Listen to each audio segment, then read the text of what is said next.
ஆமென். ஆண்டவராகிய இயேசு கிறிஸ்துவின் நாமத்தினாலே மீண்டும் ஒரு முறை அனைவரையும் வாழ்த்தி வரவேற்கிறேன்.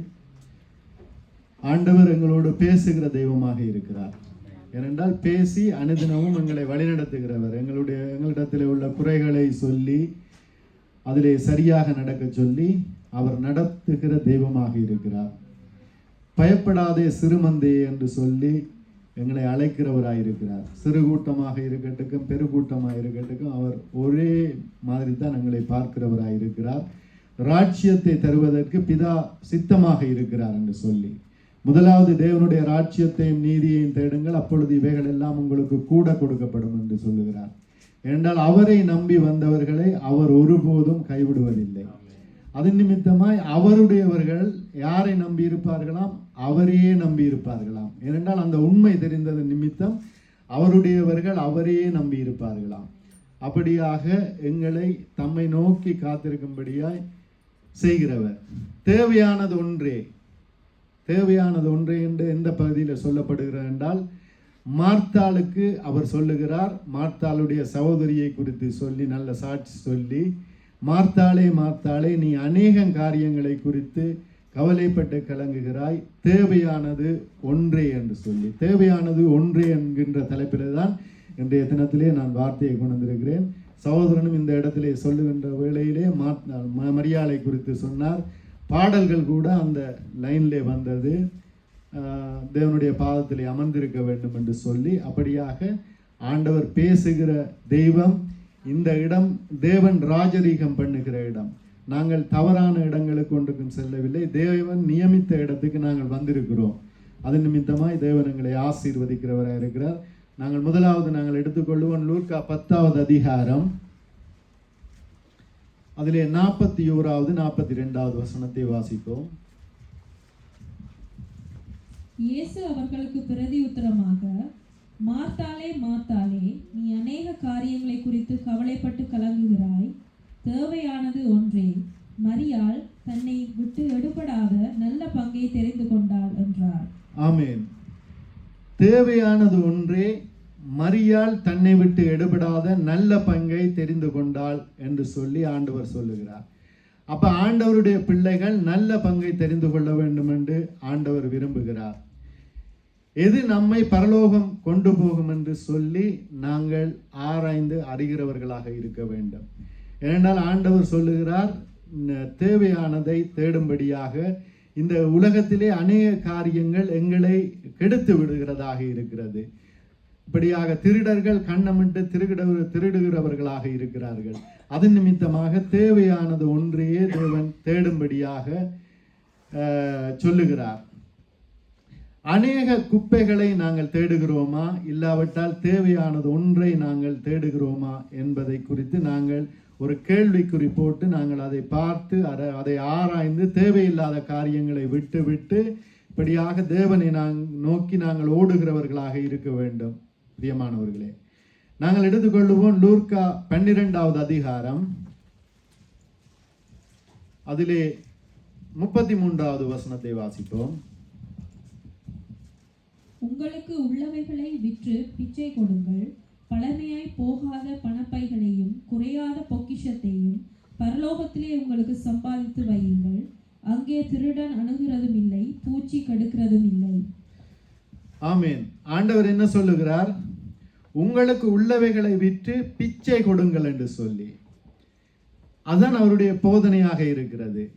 இந்த உலகத்திலே எதையும் அளவுக்கு அதிகமாய் சேர்த்து வைக்காதீர்கள். இந்த உலகத்திலே இருக்கின்ற வேளையிலேயே பரலோகத்திலே பொக்கிஷத்தை சேர்த்து வையுங்கள். அப்படி சேர்த்து வைக்க வேண்டுமாக இருந்தால் உங்களுக்கு உள்ளவைகளை விற்று பிச்சை கொடுங்கள் என்று சொல்லி ஆண்டவர் சொல்லுகிறார் இந்த இடத்திலே. பிரியமானவர்களே, பழமையாய் போகாத பைகளை சம்பாதித்து கொள்ளுங்கள் என்று சொல்லி, சம்பாதித்து வையுங்கள் என்று சொல்லி. பழமையாய் போகாத பணப்பைகள் எப்படி என்றால், நாங்கள் இந்த உலகத்திலே இந்த பூமியிலே எங்களுக்கு பொக்கிஷத்தை சேர்த்து வைக்காமல் அதை பரலோகத்திலே சேர்த்து வைக்கின்ற வேளையிலே அது பழமையாய் போகாத இப்படியாக பணப்பைகளாக எங்களுக்கு இருக்கிறதாக இருக்கிறது. ஏனென்றால் எங்களுடைய குறிக்கோள் எல்லாம் அந்த பரத்தை நோக்கி இருக்க வேண்டும் என்று சொல்லி ஆண்டவர் இப்படியாக சொல்லுகிறார். ஆண்டவருடைய போதனைகளை நாங்கள் வாசித்து பார்த்தோமாக இருந்தால், கேட்டோமாக இருந்தால், ஆண்டவர் அதைத்தான் போதித்து கொண்டு வருகிறார் என்று பார்க்கிறோம். இந்த உலகத்திலே ஐஸ்வர்யவான்களாய் இருக்கிறவர்களுக்கு ஐயோ என்று சொல்லி அப்படியாக சொல்லுகிறார். ஏனென்றால் இந்த உலகத்திலே உள்ள ஐஸ்வர்யங்கள் நாங்கள் அந்த ஐஸ்வர்யத்தை வைத்து இப்படியாக நாங்கள் ஐஸ்வர்யத்தின் மேலே நம்பிக்கை வைத்தோமாக இருந்தால் அந்த ஐஸ்வர்ய நம்பிக்கை எங்களை பரலோக ராஜ்யத்திலே கொண்டு போய் சேர்க்காது என்று சொல்லி இப்படி தெளிவாக சொல்லுகிறது. பிரியமானவர்களே, குறையாத பொக்கிஷத்தையும் எங்களை இப்படியாக பரலோகத்தில் குறையாத பொக்கிஷத்தை பரலோகத்தில் உங்களுக்கு சேர்த்து வையுங்கள் என்று சொல்லி இந்த அதிகாரத்திலே ஆண்டவராகிய இயேசு கிறிஸ்து சொல்லுகிறார். பிரியமானவர்களே, ஏனென்றால் அங்கே திருடன் திருடுகிறதும் இல்லையாம், பூச்சி கெடுக்கிறதும் இல்லையாம். ஆனால் இந்த இடத்திலே நாங்கள் ஐஸ்வர்ய மயக்கத்தோடு இருந்தால் திருடன் எங்களை கண்ணம் வைத்து இப்படியாக கொள்ளையிடுகிறவனாக இருக்கின்றான். அப்படி இருக்கின்ற வேளையிலே இந்த உலகத்தின் ஐஸ்வர்யங்களுக்கு நாங்கள் இப்படியாக அவங்களுக்கு சில காரியங்கள் தேவைதான். நாங்கள் இந்த உலகத்திலே வாழ்வதற்கு ஒரு வீடு வேண்டும், எங்களுக்கு உண்ணுவதற்கு உணவு தேவை, சில காரியங்களுக்கு தேவையில்லாத காரியங்களை நோக்கி நாங்கள் ஓடக்கூடாது என்று சொல்லி இந்த வார்த்தை சொல்லுகிறது. பிரியமானவர்களே, இந்த உலகத்திலே ஆண்டவருடைய பிள்ளைகள் இப்படியாக தேவையான ஆண்டவருடைய ஓட்டத்தை ஓடுவதற்கு எங்களுக்கு என்ன தேவையோ, நாங்கள் குறைவின்றி வாழ்வதற்கு ஆண்டவருடைய சமூகத்திலே வருவதற்கு என்ன தேவையோ என்று சொல்லி நாங்கள் வாழ பழகிக்கொள்ள வேண்டியவர்களாக இருக்கின்றோம். ஆண்டவர் சொல்லி கொடுத்த அந்த ஜெபத்திலேயே ஆண்டவர் சொல்லுகிறார், உங்களுடைய பிதாவை நோக்கி இப்படியாக நீங்கள் ஜெபிக்க வேண்டும், அன்றன்று உள்ள ஆகாரத்தை எங்களுக்கு அளந்து தாரும் என்று ஜெபிக்கும்படியாக சொல்லுகிறார். அதற்கு மேலாக கூடுதலாக தேவை என்று சொல்லி ஜெபிக்கும்படியாக ஆண்டவர் ஒரு இடத்திலும் சொல்லவில்லை. இந்த ஐஸ்வர்யத்தை குறித்து எச்சரிக்கையாக இருங்கள், இந்த உலகத்து ஆசைகளை குறித்து எச்சரிக்கையாக இருங்கள் என்று சொல்லி ஆண்டவர் இப்படியாக கற்றுக் கொடுத்தவராயிருக்கிறார் என்று பார்க்கிறோம். பிரியமானவர்களே, அதுதான் அந்த மாத்தாளை குறித்து ஆண்டவர் சொல்லுகின்ற வேளையிலே மாத்தாளை குறித்து சொல்லுகிறார். மாத்தாளே மாத்தாளே, நீ அநேக காரியங்களை குறித்து கவலைப்பட்டு கலங்கி கொண்டிருக்கிறாய், ஆனால் தேவையானது ஒன்றேதான். அது உன்னுடைய சகோதரியான மரியாள் இப்படியாக தெரிந்து கொண்டால், தன்னை விட்டு எடுபடாத நல்ல பங்கை தெரிந்து கொண்டால் தேவனுடைய பாதமே அது என்று சொல்லி அந்த இடத்திலே மாத்தாளுக்கு தேவன் சொல்லுகிறவராயிருக்கிறார் என்று பார்க்கிறோம். அப்படித்தான் நாங்களும் அடிப்படை சத்தியத்தை உணர்ந்தவர்களாக இப்படியாக ஓடுகின்ற வேளையிலே பணத்தின் மீது பேர் புகழின் மீது நம்பிக்கை வைக்காமல் இப்படியாக ஓடுகின்ற வேளையிலே ஆண்டவருடைய சத்தியத்தை நாங்கள் கை கொள்ளுகிறோம். பிரியமானவர்களே, இன்று இந்த சபைக்கு அநேகர் வராமல் இருப்பதற்கு அநேக காரணங்களை சொன்னாலும், ஆனால் அதிலே உண்மையான காரணங்கள் எதுவென்று பார்த்தோமாக இருந்தால் இந்த உலகத்து மயக்கங்கள், பேர் புகழ், அவற்றின் மீது கண் வைத்து இப்படி ஓடி சபைக்கு வராமல் இருக்கிறார்கள் என்று பார்க்கிறோம். பிரியமானவர்களே, பிசாசானவன் எப்படி என்றால், பிசாசானவன் எங்களை வஞ்சிப்பதற்கு அழகான ஆலோசனைகளை சொல்லுவான்.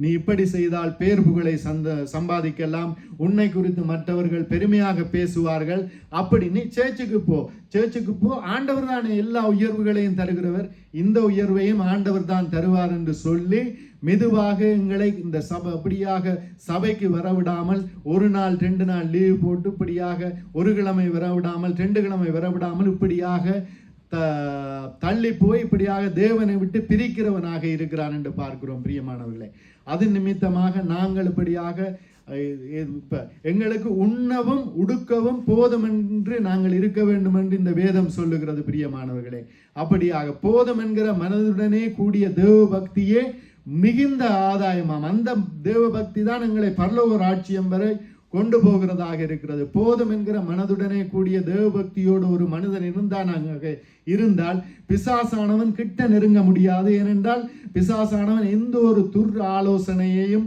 இந்த உலகத்தின் மீதான மயக்கங்களையும் இப்படியாக எங்களிடத்திலே கொண்டு வந்து போட மாட்டான். அப்படியாக அவன் போடாமல் இருந்தால் நாங்கள் இப்படியாக நடந்து போகலாம். ஏனென்றால் அவன் எல்லாரிடத்திலும் வந்து இந்த உலகத்து மயக்கங்களை, உலகத்து இச்சைகளை கொண்டு வந்து போட முடியாது. அவனுக்கு தெரியும், இவனிடத்திலே போனால் இது செல்லுபடியாகாது, இவனிடத்திலே பேசியும் பிரயோசனம் இல்லை என்று பிசாசானவனுக்கு தெரியும். யாரெல்லாம் இந்த உலகத்து ஆசைகளை குறித்து பேசினால் இடறி விழுவார்கள், மயங்குவார்கள் இப்படியாக என்று சொல்லி பிசாசானவனுக்கு தெரியும். அவன் யாரை விழுங்கலாம் என்று சொல்லி வயதேடி சுத்தி திரிகிறவனாக இருக்கிறான் என்று பார்க்கிறோம். பிரியமானவர்களே, இந்த உலகத்திலே பார்த்தோமாக இருந்தால் நோவாவை தேவன் தெரிந்து கொண்டார். அவர் இப்படியாக அவருடைய நோவாவின் வழியாக வந்த சந்ததி தான் நாங்களாக இருக்கின்றோம். பிரியமானவர்களே, இந்த உலகத்தை அவர் படைத்தார், ஆதாமை படைத்து இப்படியாக ஆதாமின் வழியாக சந்ததிகள் இப்படியாக பெருகி கொண்டு வந்த வேளையிலே அநேக சந்ததிகள், நூற்றுக்கணக்கான சந்ததிகள், ஆயிரக்கணக்கான சந்ததிகள் இப்படியாக பெருகி வந்த வேளையிலே அந்த சந்ததி, அந்த ஜனக்கூட்டத்திலிருந்து ஒருவரை அந்த தேவன் தெரிந்து கொண்டார், நீதிமானாக கண்டார். அது யார் என்று பார்த்தோமாக இருந்தால் எங்களுடைய ஆதிப்பிதா, எங்களுடைய ஆதிப்பிதாவாகிய அந்த நோவாவை அவர் தெரிந்து கொள்ளாமல் வேறு ஒரு நபரை, ஆபிரகாமின் வழியாக வந்த வேறு ஒரு நபரை தெரிந்து கொண்டிருந்தாராக இருந்தால் இன்று நாங்கள் இவ்வளவு பேரும் இந்த இடத்திலே இருந்திருக்க முடியாது. வேறு ஒரு சந்ததி மூலமாக வேறு ஒரு ஜனக்கூட்டம் இப்படியாக பெருகி வந்திருக்கும். எங்களுடைய ஆதி தந்தையினுடைய சந்ததி இப்படி பெருகி வந்திருக்காது.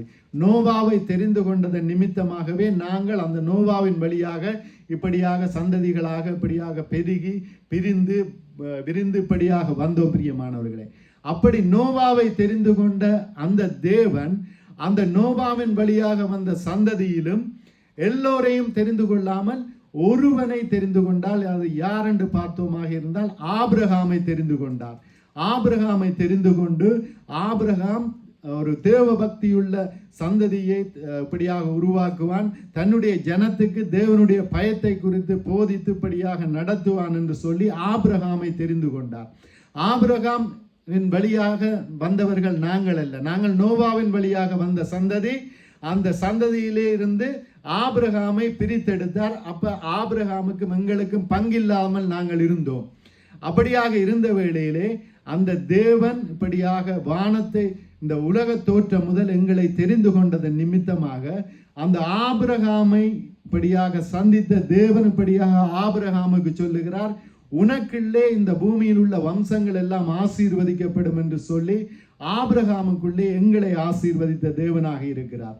அப்படியாக ஆபிரகாமுக்குள்ளே எங்களை ஆசீர்வதித்த தேவன் இப்படியாக இந்த நோவா எப்படி தம்மையே நம்பி இப்படியாக தேவனிடத்தில் இந்த ஆசீர்வாதத்தை பெற்றுக்கொண்டாரோ, ஆபிரகாம் இப்படி தம்மையே நம்பி இப்படி ஆசீர்வாதங்களை பெற்றுக்கொண்டாரோ, அதே போல நாங்களும் அவரை நம்பி இந்த ஆசீர்வாதங்களை பெற்றுக்கொள்ள வேண்டும் என்று தேவன் விரும்புகிறவராயிருக்கிறார். அதுதான் தேவனுடைய விருப்பம். இந்த வேதத்தை நாங்கள் வாசித்து பார்த்தோமாக இருந்தால் ஆபிரகாம் எப்படி தேவனை பின்பற்றினாரோ அப்படியாக பின்பற்றும்படியாகவே ஆண்டவராகிய இயேசு கிறிஸ்துவின் அந்த உபதேசங்கள் எல்லாம் இருந்து என்று பார்க்கிறோம். பிரியமானவர்களே, நீ உன்னிடத்திலே அன்பு கூறுவது போல பிறனிடத்திலே அன்பு கூறுவாயாக என்று சொல்லி அன்பு அன்பு என்று சொல்லி தேவன் போதித்தவராக இருந்தார் என்று பார்க்கிறோம். அந்த ஆபிரகாமும் அன்புள்ள ஒரு மகனாக இருந்தார் என்று பார்க்கிறோம். பிரியமானவர்களே, இந்த நோவாவை குறித்து நாங்கள் பார்த்தோம். நோவா இந்த உலகத்திலே எல்லாரை பார்க்கிலும் நீதிமானாக இருந்தார் என்று பார்க்கிறோம். அந்த நீதிமானாக இருந்த நோவாவின் காலத்திலே அநேக வழிகளிலே வாழ்ந்தார்கள் என்று பார்த்தோம். மனம் போன போக்கிலே வாழ்ந்தார்கள், பாவங்களை செய்தார்கள். அப்படி வாழ்ந்த வேளையிலே தேவையானது ஒன்றே என்று சொல்லி தேவன் சொன்னதன் நிமித்தம் அந்த நோவா என்ன செய்தார் என்றால் தேவையான அந்த ஒன்றையே செய்து கொண்டு வாழ்ந்தார் என்று பார்க்கிறோம். பிரியமானவர்களை, அவரை பேழையை செய்யும்படியாக சொன்னார், கட்டளையிட்டார். நோவாவினுடைய அந்த குறிக்கோள் எல்லாம் பேழையை செய்வதாக இருந்தது என்றால் தேவன் சொல்லி இருக்கிறார்.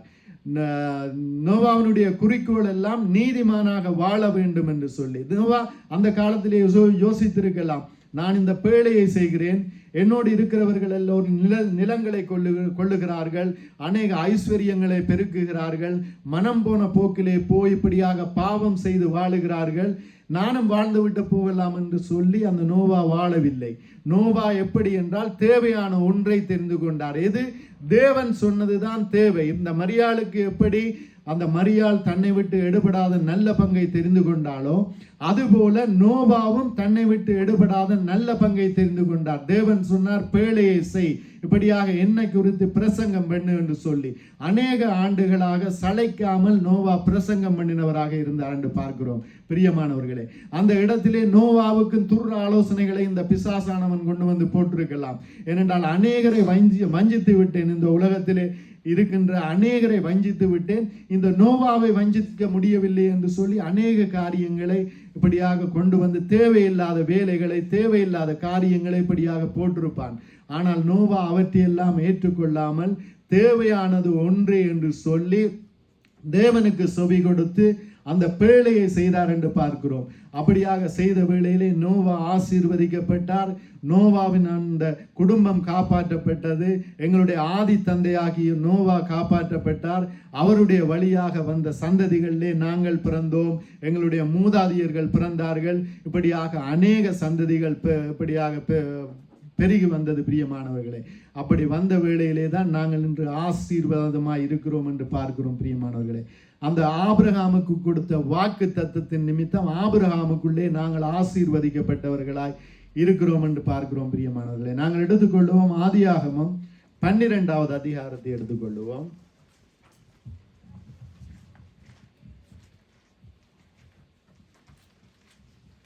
அதிலே 3வது வசனத்தை வாசிப்போம். உன்னை ஆசீர்வதிக்கிறவர்களை ஆசீர்வதிப்பேன், உன்னை சபிக்கிறவனை சபிப்பேன், பூமியில் உள்ள வம்சங்கள் எல்லாம் உனக்குள் ஆசீர்வதிக்கப்படும் என்றார். ஆமென். உன்னை சபிக்கிறவர்களை சபிப்பேன், உன்னை ஆசீர்வதிக்கிறவர்களை ஆசீர்வதிப்பேன், பூமியில் உள்ள வம்சங்கள் எல்லாம் உனக்குள்ளே ஆசீர்வதிக்கப்படும் என்று சொல்லி இப்படியாக சொல்லுகிறார். என்றால் ஆபிரகாமை தெரிந்து கொண்டு பூமியில் உள்ள வம்சங்கள் என்றால் ஆபிரகாமின் சந்ததி மட்டுமல்ல, இந்த நோவாவின் காலத்திலிருந்து தோன்றின அந்த சந்ததிகள் எல்லாவற்றையும் தேவன் இந்த ஆபிரகாமின் நிமித்தம் ஆசீர்வதிப்பேன் என்று சொல்லி வாக்கு கொடுத்தார். அந்த வாக்கு தீர்க்க தரிசனமாக இன்று எங்களுடைய வாழ்க்கையிலே நிறைவேறி இருக்கிறது. பிரியமானவர்களே, அந்த ஆபிரகாமின் தேவன் எங்களுடைய தேவனாக இருக்கிறார். யாக்கோபின் தேவன், ஈசாக்கின் தேவன், அப்படியாக எங்களுடைய தேவனாக இருக்கிறார் என்று பார்க்கிறோம். நாங்கள் முன்பு அந்த ஆபிரகாமின் தேவன் எங்களுடைய தேவன் இல்லாமல் இருந்த காலத்திலே நாங்கள் அந்த மூதாதையர் இப்படியாக பாவங்களை பின்பற்றி போக சொல்லும்படியாய் செய்த அந்த வழக்கத்தின்படியாக நடந்தோம், விக்கிரக ஆராதனையின்படியாக நடந்தோம். ஆனாலும் தேவன் தாமே இப்படியாக எங்களை தெரிந்து கொண்டு அந்த ஆபிரகாமுக்கு கொடுத்த வாக்கு தத்தத்தின்படியாய் ஆபிரகாமுக்குள்ளே எங்களை ஆசீர்வதித்தார் என்று பார்க்கிறோம். அதான் அந்த ஆண்டவராகிய இயேசு கிறிஸ்து மரியாளுக்கு சொல்லுகின்ற வேளையிலே தேவையானது ஒன்றே, மரியாள் தன்னை விட்டு எடுபடாத நல்ல பங்கை தெரிந்து கொண்டாள் என்று சொல்லி இப்படியாக வாக்கு கொடுத்தார். அந்த மரியாளை கொடுத்து சாட்சி கொடுத்தார் என்று பார்க்கிறோம். பிரியமானவர்களே, நாங்கள் வாசித்துக் கொள்வோம். ஆதியாகமம் 22வது அதிகாரம் எடுத்துக்கொள்வோம். அதிலே 18வது வசனத்தை வாசிப்போம். நீ என் சொல்லுக்கு கீழ்ப்படிந்தபடியினால் உன் சந்ததிக்குள் பூமியில் உள்ள சகல ஜாதிகளும் ஆசீர்வதிக்கப்படும் என்றும் என் பேரில் ஆணையிட்டேன் என்று கர்த்தர் சொல்லுகிறார் என்றான். ஆமென். ஆபிரகாமினுடைய அந்த கீழ்ப்படிதல் தான் இந்த ஆசீர்வாதத்துக்கு காரணம் என்று நாங்கள் பார்க்கிறோம். பிரியமானவர்களே, நீ என் சொல்லுக்கு கீழ்ப்படிந்தபடியால் உன் சந்ததிக்குள் பூமியில் உள்ள சகல ஜாதிகளும் ஆசீர்வதிக்கப்படும் என்று என் பேரில் ஆணையிட்டேன் என்று கர்த்தர் சொல்லுகிறார். தன்னுடைய பேரிலேயே கர்த்தர் ஆணையிடுகிறாராம். இப்படியாக அந்த கீழ்ப்படிவின் காரணமாக இந்த பூமியில் உள்ள சகல ஜாதிகளும் இப்படியாக ஆசீர்வதிக்கப்படும் என்று சொல்லி. ஏனென்றால் ஆபிரகாமுக்கு தன்னுடைய சந்ததி ஆசீர்வதிக்கப்பட்டால் போதும் என்று அந்த ஆபிரகாம் நிற்கவில்லை. ஆபிரகாமுடைய உள்ளத்தை அறிந்த தேவன் இப்படியாக ஆசீர்வதிக்கிறார். பூமியில் உள்ள சகல ஜாதிகளும் ஆசீர்வதிக்கப்படுவார்கள் என்று. அப்படித்தான் நாங்கள் எங்களுடைய வாழ்க்கையிலே உண்மையாக நடந்து இப்படியாக தேவையானது ஒன்றே, தேவனுடைய பாதம் என்று சொல்லி அந்த உலகத்து காரியங்களை விலக்கிவிட்டு எங்களுக்கு பேர் புகழ் வரக்கூடிய காரியமாக பிசாசானவனால் சொல்லப்படுகின்ற அந்த காரியங்களை விலக்கிவிட்டு நாங்கள் தேவன் சொல்லுகிறபடி தேவையானது ஒன்றே என்று சொல்லி இப்படியாக நாங்கள் ஓடுகின்ற வேளையிலே எங்களுடைய வாழ்க்கையிலும் அநேக ஆசீர்வாதங்களை தேவன் எங்களுக்கு கொண்டு வருகிறவராய் இருக்கிறார் என்று பார்க்கிறோம். பிரியமானவர்களே, நான் முன்பு ஒரு பிரசங்கத்திலே சொல்லியிருந்தேன், அந்த ஆபிரகாமை குறித்து சொல்லுகின்ற வேளையிலே அந்த யாக்கோபுக்கு லாபான் இப்படியாக சொல்லுகிறார், ஆபிரகாமின் தேவனும் ஈசாக்கின் தேவனும் என்று சொல்லுகின்ற அந்த பட்டியலில் நாகோரின் தேவன் என்று சொல்லி ஆபிரகாமினுடைய முன் சந்ததியை சொல்லுகிறார். அப்படியாக நாங்கள் உண்மையாக வாழுகின்ற வேளையிலே தேவையானது ஒன்றே என்று சொல்லி அந்த தேவன் எங்களுக்கு செய்ய சொல்லுகின்ற தேவன் எங்களுக்கு சொல்லுகின்ற கட்டளைகளை இப்படியாக கை கொண்டு நாங்கள் வாழுகின்ற வேளையிலே எங்களுடைய முன் சந்ததியினரையும் தேவன் ஆசீர்வதிக்கிறவராய் இருக்கிறார், அவர்களையும் அவர் வழி நடத்துகிறவராய் இருக்கிறார் என்று பார்க்கிறோம். பிரியமானவர்களே, ஏனென்றால் எங்களுடைய முன் சந்ததிகளை குறித்து ஒரு கேள்வி இருக்கும். அவர்களுடைய நிலைமை என்ன? நாங்கள் ஆண்டவரை அறிந்து கொண்டோம், ஆனால் இப்படியாக இருக்கிறோமே என்று சொல்லி எங்களுடைய முன் சந்ததியினருடைய நிலைமை என்னவென்று, அந்த முன் சந்ததியினருக்காக ஆவது நாங்கள் எங்களுடைய வாழ்க்கையை தேவனுக்கு முன்பதாக சரியாக காத்துக்கொள்ள வேண்டும். நாங்கள் பரிசுத்தத்தை காத்துக்கொள்ள வேண்டும், எங்களுடைய நன்னடத்தையை காத்துக்கொள்ள வேண்டும், நாங்கள் சாட்சியாக வாழ வேண்டும் என்று பார்க்கிறோம் பிரியமானவர்களே. அந்த ஆபிரகாம் தேவனை நோக்கி இப்படியாக உண்மையாய் நடந்த வேளையிலே, தேவனுக்கு உண்மையாய் இருந்த வேளையிலே, ஆபிரகாமினுடைய அந்த மூதாதையர்களை சொல்லி அந்த இடத்திலே சொல்லப்படுகிறது, அவர்களுடைய தேவனும் இவர்தான் என்று சொல்லப்படுகிறது பிரியமானவர்களே. அப்படியாக நாங்கள் எடுத்துக்கொள்வோம் ஆதியாகமம் 26வது அதிகாரம், அதிலே 5வது வசனத்தை எடுத்துக்கொள்வோம். நான் உன் சந்ததியை வானத்தின் நட்சத்திரங்களைப் போல பெருக பண்ணி உன் சந்ததிக்கு இந்த தேசங்கள் யாவையும் தருவேன், உன் சந்ததிக்குள் பூமியில் உள்ள சகல ஜாதிகளும் ஆசீர்வதிக்கப்படும் என்றார். ஆமென்.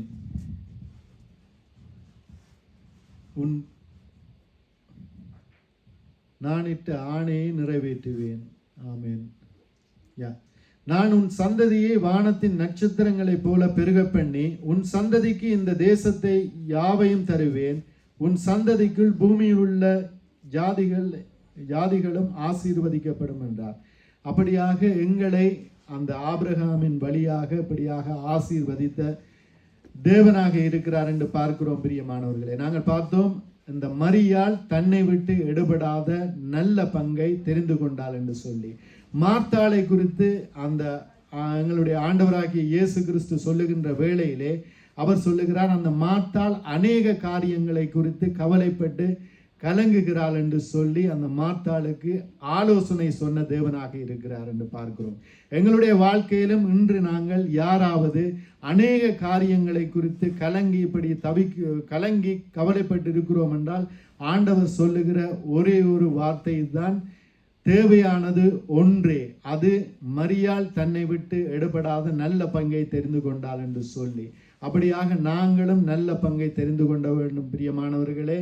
நாங்கள் வாழ்வதற்கு உண்ணுவதற்கு போதும் என்கிற ஒரு நிலைமையிலே இருக்க வேண்டியவர்களாக இருக்கின்றோம். ஏனென்றால் வானத்து பறவைகளை பாருங்கள், அவை விதைக்கிறதும் இல்லை, அறுப்பதும் இல்லை, களஞ்சியத்தில் சேர்த்து வைப்பதும் இல்லை. அவைகளையே உங்கள் பிதா பிழைப்பூட்டுகின்ற வேளையிலே உங்களை பிழைப்பூட்டுவது அதிக நிச்சயம். ஏனென்றால் அவற்றை பார்க்கலும் நீங்கள் விசேஷித்தவர்கள் என்று ஆண்டவராகிய இயேசு கிறிஸ்து சொல்லுகிறார். இந்த இடத்திலே ஆண்டவர் சொல்லுகிறார், இந்த உலகத்திலே பொன்னையும் பொருளையும் சேர்த்து வைக்காதீங்கள், உங்களுக்கு உள்ளவைகளை வித்து பிச்சை கொடுங்கள் என்று சொல்லி ஏழைகளுக்கு உதவி செய்யுங்கள், அது பரலோக ராஜ்யத்திலே பொக்கிஷத்தை சேர்த்து வைக்கும் என்று சொல்லி சொல்லப்படுகிறது. இந்த இடத்திலே இப்படியாக பிசாசானவன் எங்களுக்கு அநேக ஆலோசனைகளை கொடுப்பான். நீ இப்படி செய்தால் உன்னுடைய பேர் பெருகும், உன்னை குறித்து மற்றவர்கள் இப்படியாக பெருமையாக பேசுவார்கள், அது உனக்குத்தானே பெருமை, நீ ஆண்டவருடைய பிள்ளை என்கிறபடியால் உன்னை குறித்து சொல்லுகின்ற வேளையிலே ஆண்டவருக்கே பெருமை என்று சொல்லி இப்படியாக பொய்ய விதைப்பான். ஆண்டவர் ஒன்றும் அங்கே எங்களை செல்லவான்களாக ஆக வேண்டும், இந்த உலகத்தை இச்சித்து இப்படியாக பெரியவர்களாக வாருங்கள், அது நிமித்தமாய் என்னுடைய நாமம் மகிமைப்படும் என்று அவர் ஒரு இடத்திலும் சொல்லவில்லை. அவர் சொல்லுகிறார், போதும் என்கிற மனதுடனே கூடிய தேவ பக்தியே மிகுந்த ஆதாயம் என்று சொல்லப்படுகிறது பிரியமானவர்களே. அப்படியாக இந்த ஆபிரகாமை பார்த்தோமாக இருந்தால், ஆபிரகாம் தனக்கென்று ஒன்றையும் சேர்த்து வைக்காமல், இப்படியாக ஒரு வீட்டை கட்டாமல், அவன் அந்த கைவேலை இல்லாத அந்த பரலோக ராஜ்யத்திலே கைவேலை இல்லாத அந்த நிரந்தர நகரத்தை நோக்கி இப்படியாக ஆபிரகாமுடைய இருதயம் வாஞ்சியா இருந்தது. அந்த கைவேலை இல்லாத அந்த நிரந்தர நகரத்தை நோக்கி இப்படியாக அந்த பரலோகத்தை நோக்கி இருந்தபடியால் இந்த பூமியிலே வாழுகின்ற வேளையிலே கூடார வாசியாக வாழ்ந்தார் என்று பார்க்கிறோம் பிரியமானவர்களே. அதான் ஆண்டவராகிய இயேசு கிறிஸ்து சொன்னார், அந்த ஆபிரகாம் என்னுடைய நாளை காண வேண்டும் என்று ஆசையாக இருந்தாராம். ஏனென்றால் ஆபிரகாமினுடைய வாழ்க்கை இந்த ஆண்டவராகிய இயேசு கிறிஸ்துவினுடைய போதகத்தை ஒத்ததாக இருந்தது என்று பார்க்கிறோம் பிரியமானவர்களே. அப்படியாக இந்த ஆபிரகாம் கூட ஆண்டவராகிய இயேசு கிறிஸ்துவின் நாளை காண ஆசையாக இருந்தார் என்று பார்க்கிறோம் பிரியமானவர்களே. அப்படித்தான் எங்களுடைய வாழ்க்கையிலும் இந்த உபவாச நாளிலே நாங்கள் எங்களுடைய இருதயத்திலே ஒரு உறுதி பூண வேண்டும். நாங்கள் எங்களுடைய தேவனிடத்திலே இப்படியாக நாங்கள் உடன்படிக்கை செய்ய வேண்டும். நாங்கள் இந்த உலகத்தை இச்சிக்க மாட்டோம், பேர் புகழை இச்சிக்க மாட்டோம், சபைக்கு வரவிடாமல் தடுக்கும்படியான காரியங்களை நாங்கள் இப்படியாக நாங்கள் இடம் கொடுக்க மாட்டோம். ஏனென்றால் தேவனுடைய ஆலயத்திலே தான் தேவன் வைத்து ஆசீர்வதிக்கிறவராயிருக்கிறார். தேவனுடைய வீடே ஆசீர்வாதமான வீடாக இருக்கிறது. பிரியமானவர்களே, இந்த இடத்திலே ராஜரீகம் பண்ணுகிறேன் என்று வாக்கு கொடுத்தவர், இந்த இடத்திலே நாங்கள் என்ன இருந்தாலும், இந்த உலகத்து காரியங்கள் என்ன இருந்தாலும் உதறி தள்ளிவிட்டு தேவனுடைய ஆலயத்துக்கு வருகின்ற வேளையிலே இந்த இடத்திலே ராஜரீகம் பண்ணுகிற ஆண்டவர் இப்படியாக எங்களை ஆசீர்வதிக்கிறவராயிருக்கிறார். எங்களுடைய குறைவுகளை நிறைவாக்கிறவராயிருக்கிறார். நாங்கள் அநேகத்தை சேர்த்து வைத்து ஒன்றையும் கொண்டு போவதும் இல்லை, ஆனால் கொஞ்சமாய் சேர்த்து வைத்தவர்களுக்கு ஒன்றும் குறைவதும் இல்லை என்று வேதம் சொல்லுகிறது. அப்படியாக அன்றன்று உள்ள ஆகாரத்தை எங்களுக்கு அளந்து தாரும் என்று நாங்கள் ஜெபிக்கிறது போல எங்களுடைய தேவனுக்கு நாங்கள் மனரம்யமாய் இந்த போதும் என்கிற மனதுடனே கூடிய தேவபக்தியோடு இந்த உலகத்திலே வாழுகின்ற வேளையிலே, சாட்சியாய் வாழுகின்ற வேளையிலே, உண்மையாய் வாழுகின்ற வேளையிலே இப்படியாக தேவன் எங்களை ஆசீர்வதிக்கிறவராயிருக்கிறார். காற்றையும் காண மாட்டீர்கள், மழையையும் காண மாட்டீர்கள், ஆனால் இந்த வாய்க்கால்கள் நிரப்பப்படும் என்று ஆண்டவருடைய வார்த்தை சொல்லுகிறது. எங்களுடைய ஜெபங்கள் எல்லாம் கேட்கப்படும் என்று ஆண்டவருடைய வார்த்தை சொல்லுகிறது. நாங்கள் இந்த இடத்திலே பேசுவது எல்லாவற்றையும் தேவன் கேட்டுக்கொண்டிருக்கிறார். எங்களுடைய இருதயத்திலே இருக்கிற எண்ணங்கள் எல்லாவற்றையும் தேவன் அறிகிறவராயிருக்கிறார். பிரியமானவர்களே, நாங்கள் ஏனோ தானோ ஒன்று இப்படியாக நாங்கள் ஒரு தெய்வம் என்று சொல்லப்படுகிற ஒன்றை நாங்கள் நம்பி வரவில்லை. உண்மையான தேவனை, ஜீவனுள்ள தேவனை, நாங்கள் மரிக்க போகும் தருவாயிலே எங்களை காப்பாற்றிய தேவனை நோக்கி இப்படியாக வந்திருக்கிறோம். எங்களோட அனுதினமும் பேசுகிற தேவனிடத்திலே நாங்கள் வந்திருக்கிறோம். அது நிமித்தமாக நாங்கள் ஒன்றுக்கும் கலங்காமல் தேவனிடத்திலே ஒப்பு கொடுத்து இப்படியாக எங்களுடைய வாழ்க்கையை இப்படியாக நடத்துகின்ற வேளையிலே தேவன் எங்களை அதிகமாய் ஆசீர்வதிக்கிறவராயிருக்கிறார். அற்புதங்களை, அதிசயங்களை எங்களுடைய வாழ்க்கையிலே செய்கிறவராயிருக்கிறார் என்று பார்க்கிறோம். ஆண்டவரிடத்திலே இப்படியாக ஆண்டவரை நம்பி ஆண்டவருடைய பாதையிலே நாங்கள் நடக்க பிரியமாக இருந்தோமாக இருந்தால் எங்களுடைய வாழ்க்கையிலே துன்பங்கள் வரும், துயரங்கள் வரும். ஏனென்றால் ஆண்டவரிடத்திலே சேருகிறவர்களுக்கு இப்படிப்பட்ட காரியங்கள் எல்லாவற்றையும் தேவன் வைத்திருக்கிறாராம். ஏனென்றால் அது ஒரு பொன்னை இப்படியாக எப்படி கொல்லன் அந்த இடத்திலே குகையிலே புடமிடுகிறானோ அதுபோல ஆண்டவர் இந்த துன்பங்கள், துயரங்கள் தான் எங்களை வந்து புடமிட்டு எங்களை ஒரு நல்லொரு தேவ மனிதர்களாக மாற்றுகிறதாக இருக்கிறது. ஒரு சாட்சியுள்ள மக்களாக, தேவனுடைய பிள்ளைகளாக மாற்றுகிறதாக இருக்கிறது என்று பார்க்கிறோம். பிரியமானவர்களே, அப்படி இருக்கின்ற வேளையிலே எந்த ஒரு துன்பமோ, துயரமோ, வேதனைகளோ எங்களை தேவனை விட்டு பிரிக்க முடியாது. ஏனென்றால் இந்த 70 வருஷம் பலத்தின் மீதால் 80 வருஷம் இந்த பூமியிலே வாழப்போகிறோம். சரி, இன்று 100 வயது கூட வாழுகிறார்களோ, 100 வயது வாழப்போகிறோம். ஆனால் அதற்கு பிறகு நாங்கள் போக வேண்டிய இடம் எதுவென்றால் பரலோக ராஜ்யம். அதிலே தான் தேவன் பொக்கிஷத்தை சேர்த்து வைக்கும்படியாய், சொத்தை சேர்த்து வைக்கும்படியாய் தேவன் சொல்லுகிறார். பிரியமானவர்களே, இந்த உலகத்திலே நாங்கள் பிசாசானவனுக்கு செவி கொடுத்து நாங்கள் வாழ்ந்து இப்படியாக தேவனை விட்டு 2 தோணியிலே காலை வைத்து தேவனும் வேண்டும் உலகமும் தேவை என்று சொன்னால் ஒரு நாளைக்கு நாங்கள் கைவிடப்படுவோம். கைவிடப்பட்டால் இந்த உலகத்து வாழ்க்கையையும் நாங்கள் சரியாக அனுபவிக்காதவர்களாய், அந்த பரலோக ராஜ்யத்திலும் நாங்கள் பிரவேசிக்காதவர்களாய் பரிதாபமான ஒரு நிலைமையிலே தள்ளப்படுவோம். பிரியமானவர்களே, ஆதலால் நாங்கள் எப்படிப்பட்ட சோதனையிலும் வேதனையிலும் இந்த தேவனை நாங்கள் எங்களுடைய தேவனை இப்படியாக நாங்கள் கருத்தில் கொண்டு தேவன் தருகிற போதனைகளை நாங்கள் கருத்தில் எடுத்து நாங்கள் நடந்தோமாக இருந்தால் எந்த வேளையிலும் ஆண்டவர் எங்களை ஆசீர்வதிக்கிறவராயிருக்கிறார். இந்த பாடலை பாடி நாங்கள் எல்லோரும் ஒப்பு கொடுத்து ஜெபித்து நாங்கள் ஜெப வேளைக்குள்ளாய் கடந்து செல்ல இருக்கின்றோம். எங்களுடைய தேவன் இப்படியாக தம்முடைய பாதத்திலே அமர்ந்திருந்து தம்முடைய ஆலயத்திலே வந்து தம்மை மகிமைப்படுத்தும்படியாய் தம்முடைய ஜனங்கள் இப்படியாக தம்மை தேட வேண்டும் என்று சொல்லி தம்முடைய கட்டளைகளை கைக்கொள்ள வேண்டும் என்று விரும்புகிறவராயிருக்கிறார் என்று பார்க்கிறோம். பிரியமானவர்களே, அதான் அந்த மார்த்தாளுக்கு சொன்னார், தேவையானது ஒன்றே. மரியாள் தன்னை விட்டு எடுபடாத நல்ல பங்கை தெரிந்து கொண்டாள். நீ அநேக காரியங்களை குறித்து கவலைப்பட்டு கலங்குகிறாய் என்று சொல்லி அந்த மரியாளுக்கு ஆலோசனை கொடுக்கிறாள். உன்னுடைய சகோதரி போல என்னை தேடு. அப்படி தேடுகின்ற வேளையிலே நீ என்னை கண்டடைவாய், நீ மகிமைப்படுவாய், உன்னுடைய வேதனை, வியாதி, கஷ்டம், துன்பம் எல்லாம் மாறும். அந்த சந்தோஷத்தை, நிலையான சந்தோஷத்தை அவர் தருகிறவராயிருக்கிறார் என்று பார்க்கிறோம். நாங்கள் பாடுவோம். அன்பராம் இயேசுவை பார்த்து கொண்டு இன்பமாக அவர் பாதையோடு, அன்பராம் இயேசுவை பார்த்து கொண்டு இன்பமாக அவர் பாதையோடு, தாமே வழியும் சத்தியமும் ஜீவனுமே, தாமே வழியும் சத்தியமும்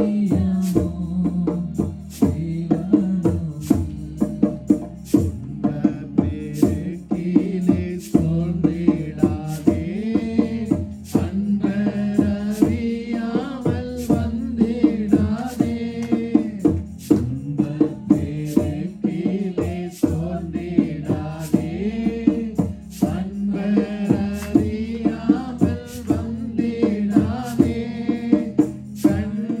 கண்விழி போல நான் காத்திடுவேன் என்றனரே, கண்விழி போல நான் காத்திடுவேன் என்றனரே, அன்பராம் இயேசுவை பார்த்து கொண்டு அவர் பாதையோடே, அன்பராம் இயேசுவை பார்த்து கொண்டு இன்பமாக அவர் பாதையோடே, தாமே வழியும் சத்தியமும் ஜீவனுமே, தாமே வழியும் சத்தியமும் ஜீவனுமே, முச்செடி போல பற்றிடுவேன், மோசமடையாய் நீ முற்றிலுமே, முச்செடி போல பற்றிடுவேன், மோசமடையாய் நீ முற்றிலுமே, ஏங்கிடாதே நீ நேசரதில் தோன்றுவாரே, ஏங்கிடாதே நீ நேசரதில் தோன்றுவாரே. ஆமென். இந்த வார்த்தைக்கு ஒப்பு கொடுத்து எல்லோருமாக தேவனிடத்திலே ஜெபித்துக் கொள்ளுவோம். ஆண்டவரே, நன்றி சொல்லுகிறோம். ஆண்டவரே, உங்களுடைய வார்த்தை சொல்லுகிறது, இதோ ஆண்டவரே, நீ அநேக காரியங்களை குறித்து கவலைப்பட்டு கலங்குகிறாய், ஆனால் தேவையானது ஒன்றே, அது மரியாள் தன்னை விட்டு ஈடுபடாத நல்ல பங்கை தெரிந்து கொண்டாள் என்று.